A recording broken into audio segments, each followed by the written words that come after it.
Eta pentsatzen jarrita, udalgintzak, politika publikoek ere asko daukate ongi enfokatzetik, eta asko daukate baita, enfokatu bitartean zirriborratzen zaigun errealitate hori guztia kontuan hartzetik.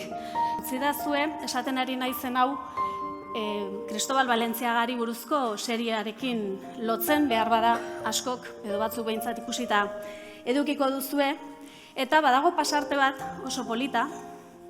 Pasarte horretan ageri dira Virgilia Mendizabal eta Nicolas Bizkarrondo, izan ziren Valentziagaren finantzatzaile eta bazkideak, eta beraiek Chanel etxera doaz, jantzien desfile bat ikustera, eta jantzien desfile hori hasitakoan Virgiliak, emazteak, esaten dio senarrari, antiajuak etxean utzi ditut, eta ez dut bate ikusten.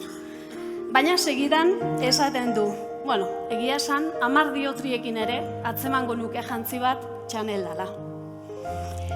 Gure ez da jantzigintza, baino bai da gure herriaren neurrira, eta gure herrikideen neurrira, eta gure herriaren erronken neurrira egindako politika.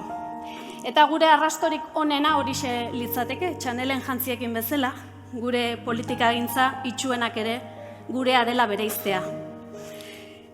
Ziur naiz horretan asmatuko dugula, ziur naiz horretan asmatzen ari garela, eta ziur naiz Peiok asmatuko duela.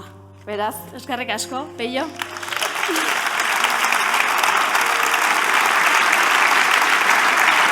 Eta asmatu zatuz.